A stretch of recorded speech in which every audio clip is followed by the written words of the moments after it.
Shalom, selamat pagi jemaat Tuhan. Berjumpa kembali dalam doa pagi online. Penyertaan-Mu, Tuhan. Penyertaan-Mu, Tuhan. Segalanya bagiku,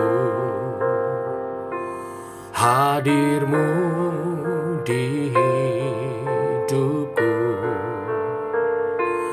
terutama bagiku. Penyertaan-Mu, Tuhan. Segalanya bagiku, hadir-Mu di hidupku, terutama bagiku.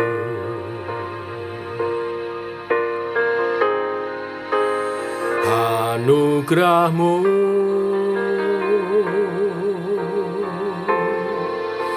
anugerah-Mu,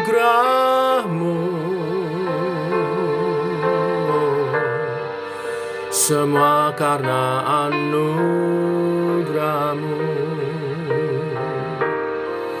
bukan karena kekuatanku.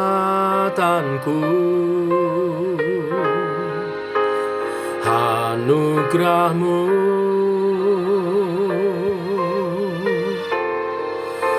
anugerah-Mu, Tuhan. Kasih dan sayang-Mu, sumber kekuatan bagiku.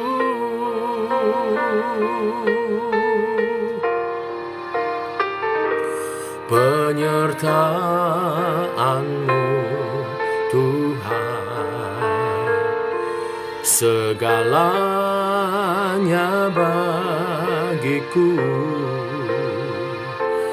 hadir-Mu di hidupku, terutama bagiku. Penyertaan-Mu, Tuhan. Segalanya bagiku, hadir-Mu di hidupku, terutama bagiku.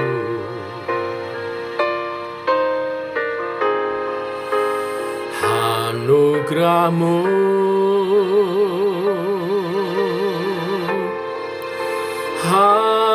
anugerah-Mu,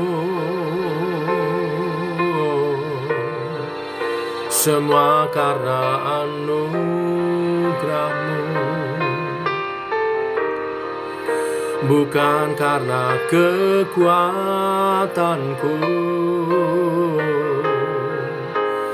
Anugerah-Mu,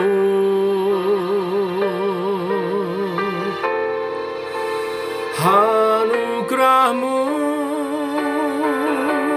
Tuhan.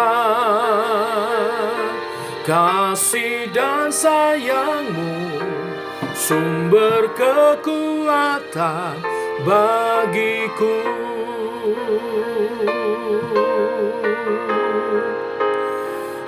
Anugerah-Mu,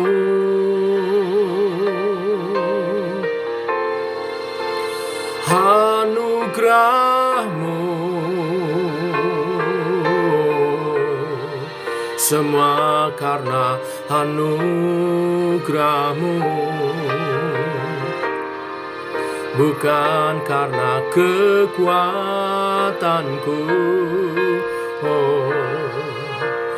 Anugerah-Mu,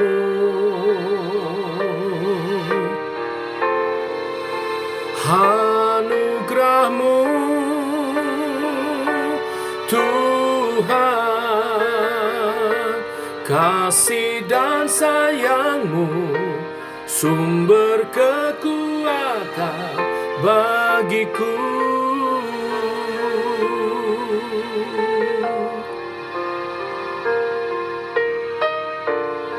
Oh, anugerah-Mu Tuhan, anugerah-Mu Tuhan, cukuplah bagiku.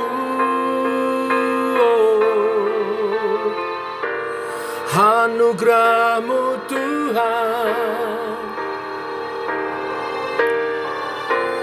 cukuplah bagiku. Anugerah-Mu Tuhan, cukuplah bagiku. Anugerah-Mu Tuhan,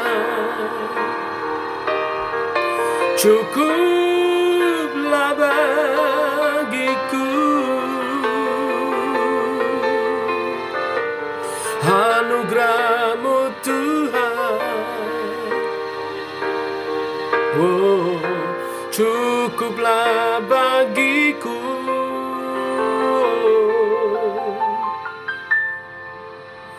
Anugerah-Mu,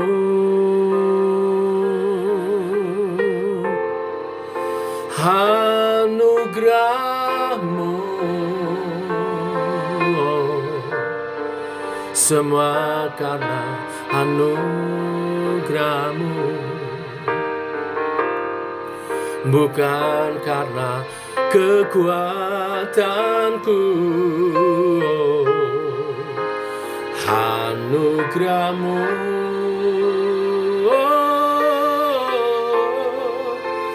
anugerah-Mu Tuhan, kasih dan sayang-Mu sumber kekuatan bagiku.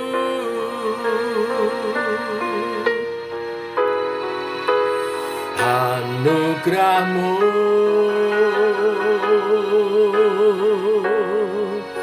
anugerah-Mu, semua karena anugerah-Mu, bukan karena kekuatanku.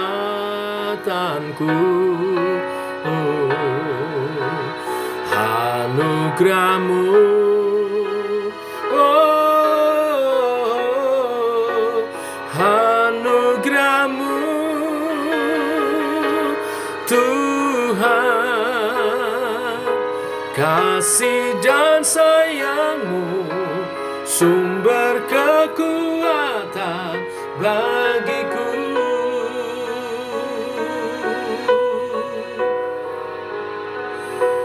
Kasih dan sayang-Mu sumber kekuatan bagiku.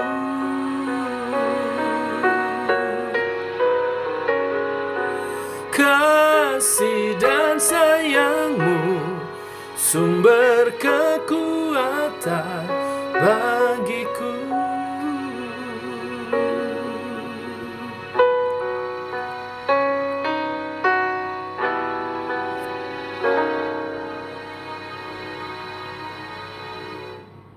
Tiba waktunya untuk kami merenungkan firman-Mu. Firman-Mu adalah suluh dan terang bagi jalan kami. Berfirmanlah, Tuhan, kami siap dalam nama Tuhan Yesus Kristus. Amin. Bapak Ibu, kita lanjutkan renungan firman Tuhan pada pagi hari ini. 2 Raja-Raja pasal 11 ayat 1 sampai dengan yang ke-21. Demikian firman Tuhan. Ketika Atalia, ibu Ahazia, melihat bahwa anaknya sudah mati, maka bangkitlah ia membinasakan semua keturunan raja. Tetapi Yoseba, anak perempuan Raja Yoram, saudara perempuan Ahazia, mengambil Yoas bin Ahazia, menculik dia dari tengah-tengah anak-anak raja yang hendak dibunuh itu, memasukkan dia dengan inang penyusunya ke dalam gudang tempat tidur, dan menyembunyikan dia terhadap Atalia, sehingga ia tidak dibunuh. Maka tinggallah dia 6 tahun lamanya bersama-sama perempuan itu dengan bersembunyi di rumah Tuhan, sementara Atalia memerintah negeri. Dalam tahun yang ketujuh, Yoyada mengundang para kepala pasukan 100 dari orang Kari dan dari pasukan bentara penunggu. Disuruhnyalah mereka datang kepadanya di rumah Tuhan. Lalu diikatnya perjanjian dengan mereka dengan menyuruh mereka bersumpah di rumah Tuhan. Kemudian diperlihatkannyalah anak raja itu kepada mereka. Sesudah itu ia memerintah kepada mereka, inilah yang harus kamu lakukan. Sepertiga dari kamu, yakni yang selesai bertugas pada hari Sabat di sini, tetapi mengawal di istana raja. Sepertiga lagi ada di pintu gerbang sur, dan sepertiga pula di pintu gerbang di belakang para bentara penunggu. Haruslah mengawal di istana. Dan kedua regu daripada kamu, yakni semua orang yang bertugas di sini pada hari Sabat dan mengawal di rumah Tuhan, haruslah mengelilingi raja dari segala penjuru, masing-masing dengan senjatanya di tangannya, dan siapa yang mendatangi barisan haruslah mati dibunuh. Dan baiklah kamu menyertai raja setiap kali ia keluar atau masuk. Para kepala pasukan 100 itu melakukan tepat seperti yang diperintahkan Imam Yoyada.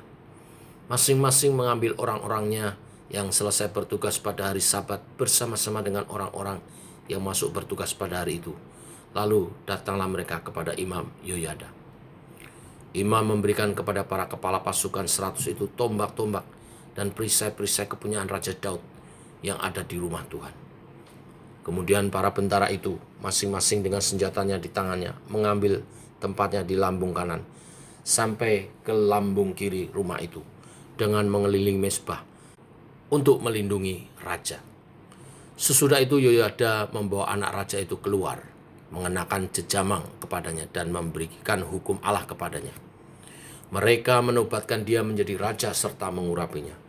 Dan sambil bertepuk tangan berserulah mereka, "Hiduplah raja!" Ketika Atalia mendengar suara bentara-bentara penunggu dan rakyat, pergilah ia mendapatkan rakyat itu ke dalam rumah Tuhan. Lalu dilihatnyalah raja berdiri dekat tiang, menurut kebiasaan. Sedang para pemimpin dengan para pemegang nafiri ada dekat raja. Dan seluruh rakyat negeri bersukaria sambil meniup nafiri. Maka Atalia mengoyakkan pakaiannya sambil berseru, "Khianat, khianat!" Tetapi Imam Yoyada memerintahkan para kepala pasukan 100, yakni orang-orang yang mengepalai tentara, katanya kepada mereka, "Bawalah dia keluar dari barisan. Siapa yang memihak kepadanya, bunuhlah dengan pedang." Sebab tadinya imam itu telah berkata, "Janganlah ia dibunuh di rumah Tuhan." Lalu mereka menangkap perempuan itu pada waktu ia masuk ke istana raja dengan melalui pintu bagi kuda. Dibunuhnyalah dia di situ. Kemudian Yoyada mengikat perjanjian antara Tuhan dengan raja dan rakyat, bahwa mereka menjadi umat Tuhan, juga antara raja dengan rakyat. Sesudah itu masuklah seluruh rakyat negeri ke rumah Baal, lalu merobohkannya. Mereka memecahkan sama sekali mezbah-mezbahnya dan patung-patung, dan membunuh Matan, imam Baal, di depan mezbah-mezbah itu. Kemudian Imam Yoyada mengangkat penjaga-penjaga untuk rumah Tuhan. Sesudah itu, ia mengajak para kepala pasukan 100 orang-orang Kari dan para bentara penunggu dan seluruh rakyat negeri. Lalu mereka membawa raja turun dari rumah Tuhan. Mereka masuk ke istana raja melalui pintu gerbang para bentara. Kemudian duduklah raja di atas tahta kerajaan. Bersukarialah seluruh rakyat negeri, dan amanlah kota itu setelah Atalia mati dibunuh dengan pedang di istana raja. Yoas berumur 7 tahun pada waktu ia menjadi raja. Amin. Bapak Ibu, Atalia adalah putri Raja Ahab dan Isabel, Raja Israel. Mereka adalah para penyembah berhala. Atalia menikah dengan Yoram, Raja Yehuda, melahirkan Ahazia yang kemudian menjadi Raja Yehuda juga. Pada saat itu, Israel Utara dan Selatan menjadi penuh dengan kesesatan karena pengaruh keluarga Ahab. Ketika Raja Ahazia dibunuh oleh Yehu, Atalia bertindak kejam. Ia membunuh seluruh keturunan Raja Yehuda agar ia dapat berkuasa sebagai ratu. Hal ini menjadi ancaman terhadap garis keturunan Raja Daud, termasuk terhadap pemenuhan janji tentang Mesias yang Tuhan telah nubuatkan. Atalia berpikir telah berhasil mengokohkan kuasanya, sehingga 6 tahun lebih berlalu tanpa ia tahu Tuhan juga memakai seorang perempuan untuk menyembunyikan seorang bayi raja, anak Ahazia, yaitu Yoas. Yoas disembunyikan oleh Yoseba, istri daripada Imam Yoyada. Ia menyembunyikan bayi Yoas di bait Allah serta memeliharanya. Lalu saat Yoas berumur 7 tahun, Imam Yoyada mengumpulkan para pemimpin militer Yehuda, mengikat perjanjian dengan mereka dan berikrar setia kepada Tuhan. Saat itulah ia memperlihatkan Yoas kepada mereka, lalu menobatkannya menjadi raja atas Yehuda. Atalia menyadari ia telah dikhianati sebelum ia mati terbunuh dengan pedang. Dari kisah ini kita belajar beberapa hal.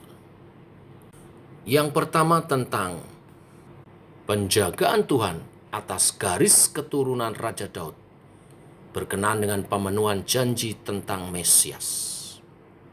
Walaupun terjadi sedemikian hebat, bunuh-membunuh, memperebutkan kekuasaan raja, tetapi Tuhan menjaga keturunan Raja Daud.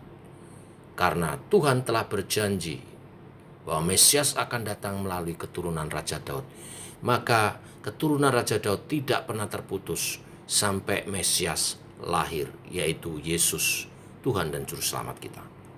Ini artinya Tuhan berkuasa atas jalan hidup umat manusia. Yang kedua, dari kisah ini kita melihat peran seseorang. Ada peran yang jahat, ada peran yang baik. Kejahatan tidak memandang gender. Siapapun kita, laki-laki, perempuan, dapat menjadi jahat. Namun sebaliknya, laki-laki ataupun perempuan juga dapat menjadi alat penyelamatan Tuhan. Atalia jahat dan penuh ambisi kekuasaan. Tetapi Yoseba dan Imam Yoyada baik dan menjadi alat Tuhan memelihara garis keturunan Raja Daud untuk menggenapi janji kedatangan Mesias. Siapapun kita, baiklah kita memilih peran yang baik, bukan yang jahat. Baiklah, oleh kebenaran firman ini, kita mau belajar hidup taat dalam rancangannya dan mengambil peran sebagai orang-orang yang baik, bahkan menjadi alat kemuliaan bagi Tuhan. Tuhan memberkati kita semua. Mari kita berdoa. Bapa dalam surga, kami bersyukur oleh kasih dan rahmat-Mu. Pagi hari ini kami bangun dalam keadaan sehat. Kembali kami Engkau berkati. Kebenaran firman-Mu hari ini menuntun kepada kami, meneguhkan iman, bahwa apa yang Tuhan sudah rancangkan, firmankan pasti terjadi. Dan Tuhan mengawal janji firman-Mu itu. Firman keselamatan melalui Yesus Kristus sampai dunia berakhir. Yesus datang kedua kali menjemput gerejanya, kami ada. Dan biarlah kami memerankan diri dalam peran yang baik, yang berkenan kepada Tuhan, menjadi alat kemuliaan Tuhan. Berkati semua yang ambil bagian doa pagi hari ini dalam hikmat, berkat, rahmat yang daripada Tuhan. Roh Kudus menuntun setiap langkah laku hidup kami. Dalam nama Yesus kami berdoa. kami berjalan bersama dengan Tuhan sepanjang hari ini. Amin. Demikian saudara, doa pagi kita. Selamat pagi, shalom.